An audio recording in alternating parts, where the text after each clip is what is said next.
There is one question that quietly follows almost everyone who has experienced a relationship with someone who showed strong narcissistic behaviors.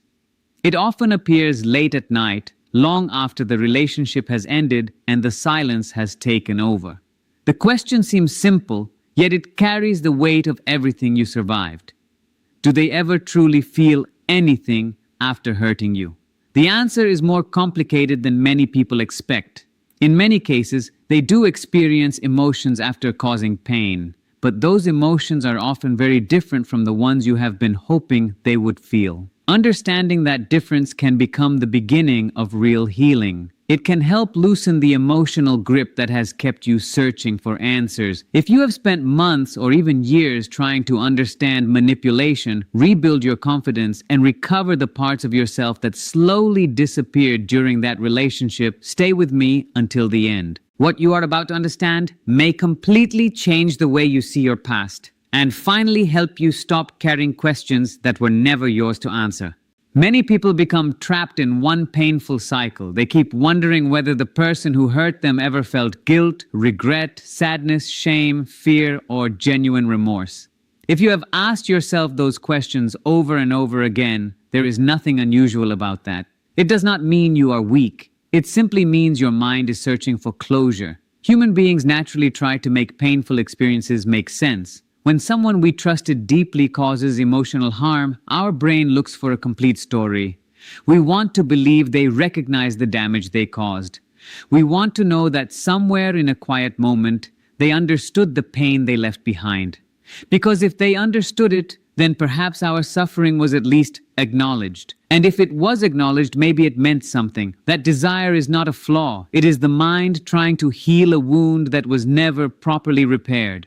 Don't skip this part, because the next truth explains why so many survivors stay emotionally attached long after the relationship has ended. One of the hardest realities to accept is that people with strong narcissistic patterns often experience emotions very differently. It is not that they feel nothing, it is that their emotional world is organized around protecting themselves rather than understanding the impact they have on others. Where you may feel guilt after hurting someone, they may focus on feeling exposed. Where you experience sincere remorse, they may experience embarrassment or humiliation. Where you feel sadness because another person suffered, they may become frustrated that the situation is no longer under their control. This is not about labeling every individual the same way. It is a pattern that mental health professionals have observed for many years in people with strong narcissistic traits. Their emotional defenses are often built to protect a fragile self-image. Those defenses become automatic. They work so quickly that true accountability rarely has the chance to develop. Instead of honestly facing painful truths about themselves, they often protect the version of themselves they desperately want the world to believe. Keep listening, because the next idea is one of the biggest reasons so many caring people struggle to move forward. When you imagine that they must feel guilty, you are usually looking at the situation through your own heart. You picture what you would experience if you had treated someone the way they treated you. If you are a caring and empathetic person, the guilt would likely stay with you. You would struggle to sleep. You would want to apologize. You would look for ways to repair the damage. You would carry the emotional weight because your conscience naturally pushes you toward responsibility. It is completely understandable to assume the other person must feel something similar, but very often they are carrying something entirely different. Their greatest concern may not be the pain they caused, it may be protecting the image they have of themselves. This is where one of the most important differences becomes clear. Genuine remorse focuses on the other person's pain. It creates a sincere desire to understand the harm, accept responsibility, and make things right. A narcissistic injury is different. It is focused mainly on the self. The greatest discomfort comes from feeling criticized, exposed, rejected, or seen as imperfect rather than from recognizing another person's suffering. Understanding that difference does not erase what happened, but it can free you from waiting for an apology or level of self-awareness that may never come. And sometimes the moment you stop waiting for someone else to understand your pain is the exact moment your own healing truly begins. A narcissistic injury is not the same as genuine remorse. It is the painful feeling of being criticized, exposed, rejected, or no longer appearing perfect in someone else's eyes. That feeling often creates the urge to defend, deny, blame others, or completely rewrite what happened. From the outside, both remorse and narcissistic injury may look like emotional reactions after causing harm. But internally, they come from very different places. One leads a person toward responsibility, growth, and change. The other focuses on protecting an image. So whenever someone who showed strong narcissistic behaviors appears upset after hurting you, stop for a moment and ask yourself an important question. What exactly are they upset about? Are they truly grieving the pain they caused you? Or are they upset because they lost access to you, lost influence over you, lost admiration, or lost control over how the story is being told? Those are completely different experiences. Learning to recognize that difference is one of the most valuable skills you can develop. It not only helps you understand your past relationship, but it also protects you from repeating similar patterns in the future. Stay with me, because the next part explains one of the easiest mistakes survivors make when they are trying to decide whether someone has really changed. Another emotion that is often confused with remorse is self-pity. On the surface, self-pity can sound almost identical to regret. The words may seem sincere, tears may even appear, but the focus remains very different. Self-pity is centered on the person who caused the harm, not the person who experienced it. They may say they feel terrible, but if you listen carefully, you often discover that the pain they describe is about losing the relationship, damaging their reputation, feeling lonely, or facing the consequences of their own actions. The attention stays on their suffering rather than yours. Instead of asking how you were affected, they focus on how difficult everything has become for them. That difference matters. Self-pity can become one of the most convincing imitations of genuine remorse because it creates the appearance of emotional pain without true accountability. Many survivors return to unhealthy relationships because they mistake this emotional display for meaningful change. But real accountability does more than express sadness. It recognizes the harm that was done, accepts responsibility without excuses, and demonstrates change through consistent actions rather than emotional words. Don't skip this part, because understanding the next emotional pattern may finally explain behaviors that once seemed impossible to understand. One of the most common emotional reactions after conflict is wounded pride. To someone with strong narcissistic traits, the situation may not feel like they harmed another person. Instead, it feels as though they have been attacked, misunderstood, rejected, or unfairly judged. This does not always happen through conscious planning. For many people, it becomes an automatic way of protecting a very fragile sense of self. Their mind quickly reshapes the situation to reduce personal responsibility. The greatest pain often comes from realizing that someone has seen behind the image they worked so hard to create. Rather than responding with sincere reflection, they may become angry, distant, defensive, or begin telling a different version of the story that places them in the role of the victim while making you appear responsible for everything that happened. This rewriting of reality can leave survivors questioning their own memories and doubting their own experiences.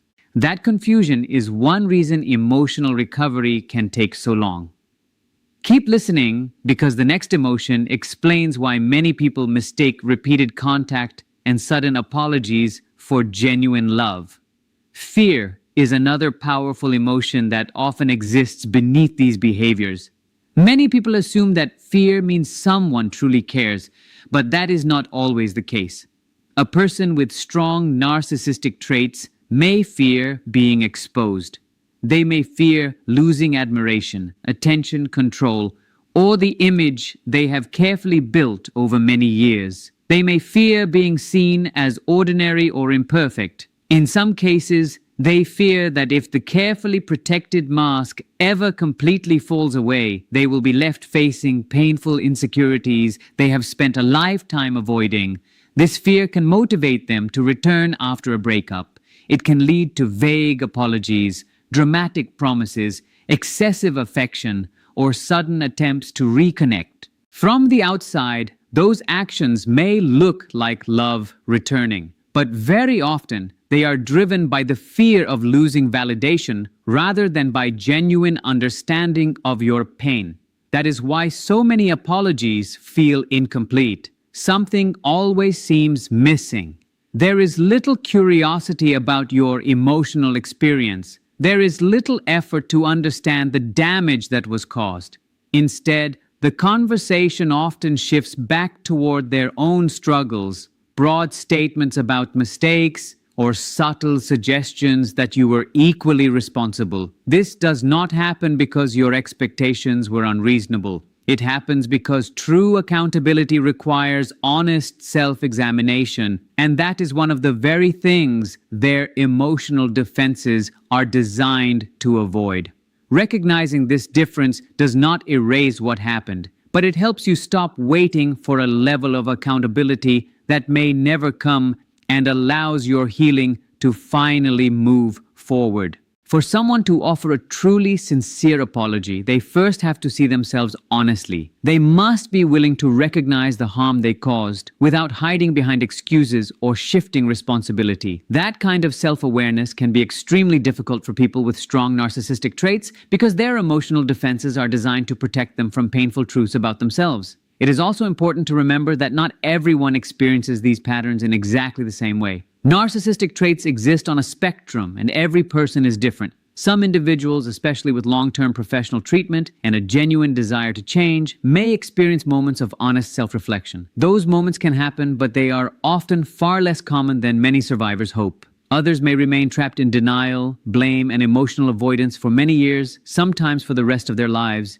The goal is not to diagnose the person who hurt you or predict whether they will ever change. The goal is to free yourself from the exhausting habit of waiting for a transformation that you cannot create and cannot control. Stay with me, because the next truth is where real healing begins.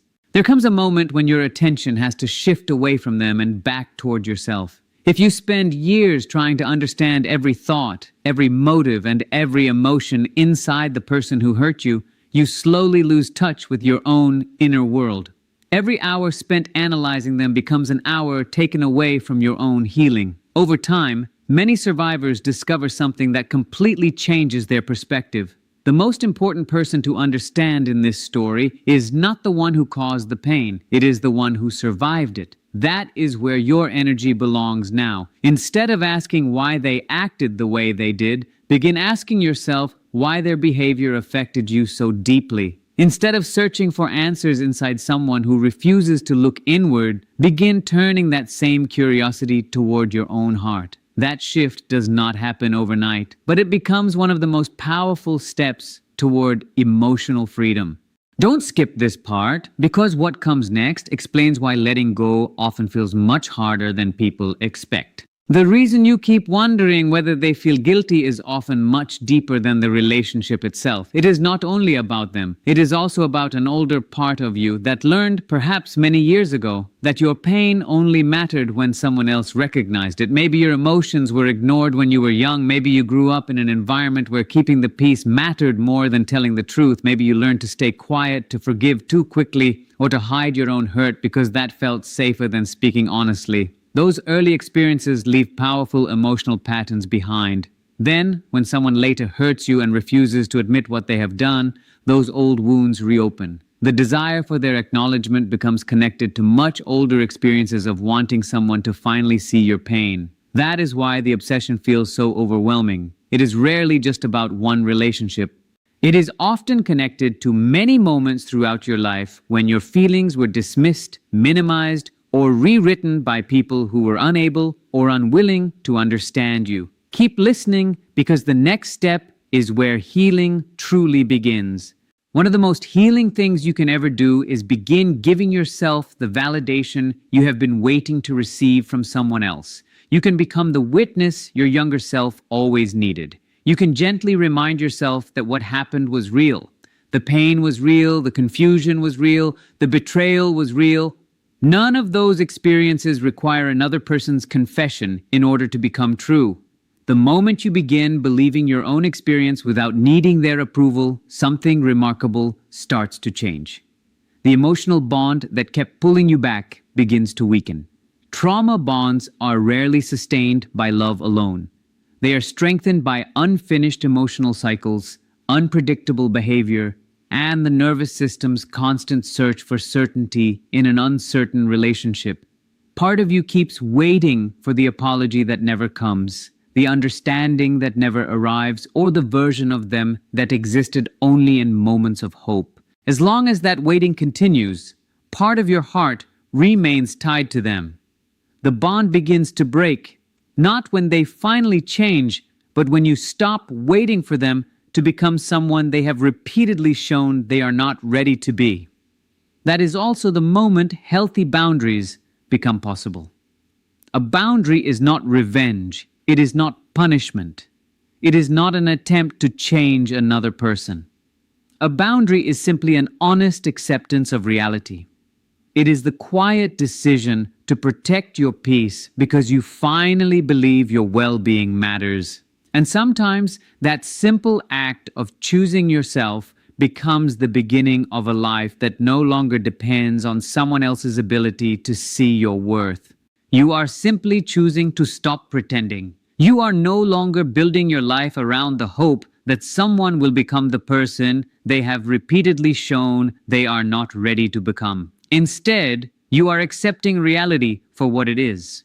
From that place of acceptance, you begin making healthier choices about what you will and will not allow into your life. That decision gives something precious back to you. It restores your ability to trust yourself. One of the deepest wounds caused by a relationship with someone who displayed strong narcissistic behaviors is the slow loss of confidence in your own reality. You were told you were too sensitive, too emotional, too demanding, too forgetful, or that you misunderstood everything. Over time, those messages made you question your own thoughts, feelings, and memories. Healing means rebuilding that trust little by little. It means believing your own experiences again.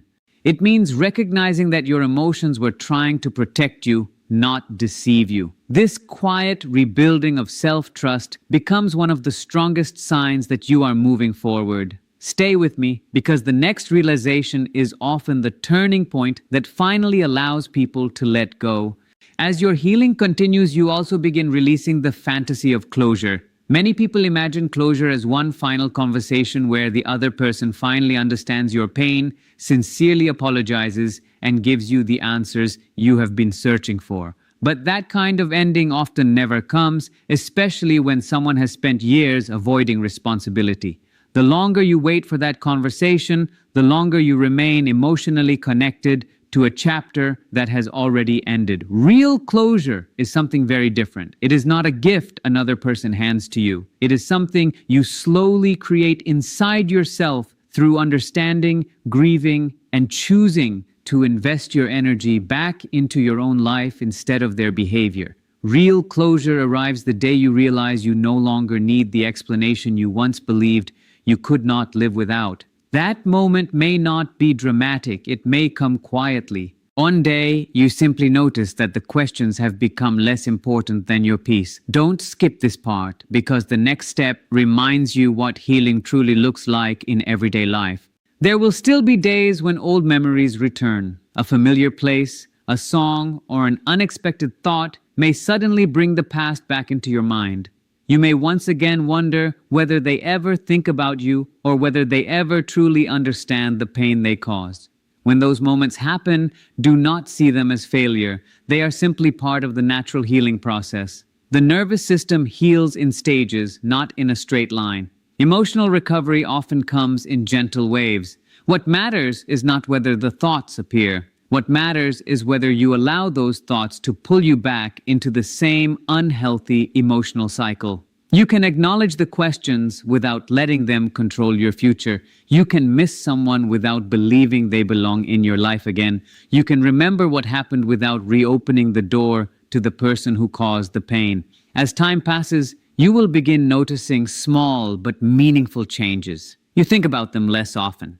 Your laughter slowly returns. Your interests come back. Your curiosity about your own future grows stronger. Conversations stop feeling like emotional minefields. Your body becomes less tense. Your mind becomes quieter. You begin living instead of simply surviving. Keep listening because the final truth is the one that ties everything together. Carry this truth with you from today forward. The person who hurt you may experience many emotions, but those emotions may never become the genuine understanding or accountability you hoped for. Their silence does not define your value. Their refusal to admit what happened does not erase your experience. Their inability to recognize your worth does not make you any less worthy. You were never invisible. You were never too much. You were never the impossible person they tried to convince you that you were. You were someone who cared deeply, loved sincerely, gave your best, and remained hopeful even when you were being hurt. Now, your greatest act of courage is choosing yourself with that same level of commitment. The moment you stop waiting for an apology that may never arrive is the moment your life begins opening in a completely different direction. Freedom was never hidden inside their words, their approval, or their confession. Freedom has always been waiting inside your own decision to believe yourself, protect your peace, and move forward without needing permission from the person who could never give you the healing you were searching for. That is where real recovery begins. That is where your confidence returns. And that is where you finally discover that the future ahead of you is far greater than the past you have finally chosen to leave behind.